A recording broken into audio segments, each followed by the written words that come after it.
हर हर महादेव भक्तों, कैसे हैं आप सब। आशा करती हूँ आप सब ठीक होंगे। मैं साक्षी स्वागत करती हूँ अपने YouTube चैनल सत्य भक्ति चैनल में। आज मैं आपको बताने वाली हूँ कि एकादशी अप्रैल में किस डेट को रहने वाली है, शुभ मुहूर्त क्या है, पूजा आप कैसे करेंगे और एकादशी करने का महत्व क्या होता है। कहते हैं कि सनातन धर्म में एकादशी हर सनातनी को एकादशी करना चाहिए, क्योंकि ये बेहद शुभ और बहुत ही अच्छा माना जाता है। व्रती में एकादशी व्रत वो है जिसमें एकादशी के दिन भगवान विष्णु और माँ लक्ष्मी की पूजा करके अपने जीवन में सुख और समृद्धि ऐश्वर्य पाया जा सकता है। और जो भी एकादशी करता है भगवान उस पर अपनी असीम कृपा रखते हैं और हर बाधाओं से उसे दूर रखते हैं और जीवन में खुशियाँ प्रदान करते हैं। सनातन धर्म में एकादशी तिथि को बेहद ही शुभ माना जाता है, बेहद ही शुभ तिथि माना जाता है। साल में 24 एकादशी तिथि पड़ती है और हमेशा एकादशी भगवान श्री हरि विष्णु को समर्पित होती है। भगवान विष्णु को प्रसन्न करने के लिए लोग इस दिन विधि विधान से पूजा आराधना भी करते हैं। प्रत्येक महीने में 2 एकादशी होती है, जिसमें एक कृष्ण पक्ष की एकादशी और दूसरी शुक्ल पक्ष की एकादशी होती है। शुक्ल पक्ष की एकादशी ऐसी स्थिति में अप्रैल का महीना शुरू होने वाला है और अप्रैल के महीने में हिंदू पंचांग के अनुसार कब है वरुणोथी एकादशी का पूजा।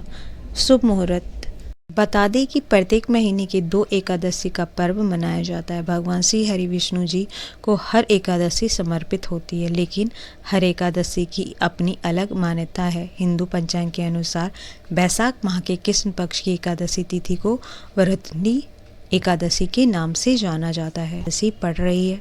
एकादशी तिथि का प्रारंभ 13 अप्रैल रात्रि 1:16 से शुरू होकर 14 अप्रैल 1:08 पर समाप्त होगा। उदय तिथि के अनुसार 13 अप्रैल को एकादशी का व्रत रखा जाएगा। जान लेते हैं पूजा की विधि। धार्मिक मान्यता के अनुसार इस एकादशी का व्रत करने से 10,000 महायज्ञ का पुण्य फल होता है।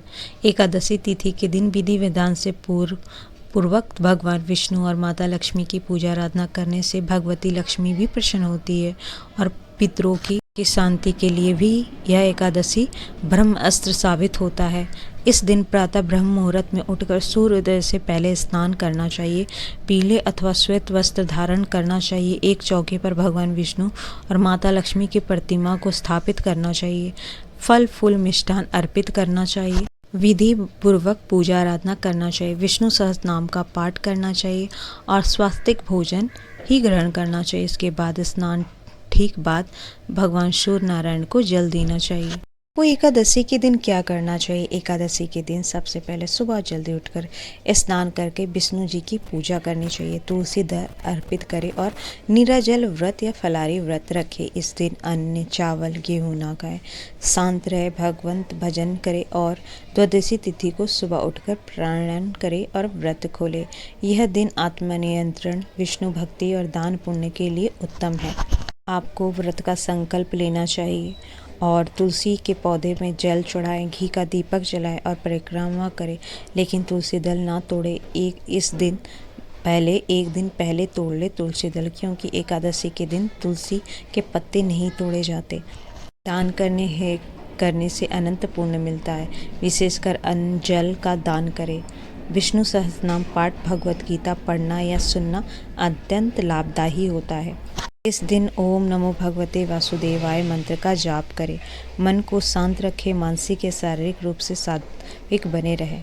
का सेवन आपको बिल्कुल भी नहीं करना चाहिए। चावल गेहूँ दाल लहसुन प्याज बिल्कुल ना करें। गुस्सा वाद विवाद झूठ या किसी की बुराई निंदा बिल्कुल भी ना करें। लेकिन आपको व्रत में सोना नहीं चाहिए और भगवान भजन करना चाहिए। बाल कटाना, निखुन कटाना, बाल धोना ये सब वर्जित माना गया है। अगर आपका व्रत है तो आपको बाल एक दिन पहले धो लेना चाहिए। एकादशी के अगले दिन द्वादशी को निश्चित समय पर प्राणायाम कर तुलसी दल और साध्वी भोजन का ग्रहण करें और व्रत खोले। वरुणोथी एकादशी का पारायण समय 14 अप्रैल को सुबह 6:54 से लेकर 8:31 तक आप व्रत का पारायण कर सकते हैं और मैंने आपको बताया कि एकादशी के दिन आप क्या क्या करेंगे भगवान विष्णु की कृपा पाने के लिए। अगर आपको मेरी ये वीडियो पसंद आई हो तो प्लीज़ आप मेरे चैनल को लाइक, सब्सक्राइब, शेयर ज़रूर कीजिए और कमेंट में हर हर महादेव लिखना ना भूलें।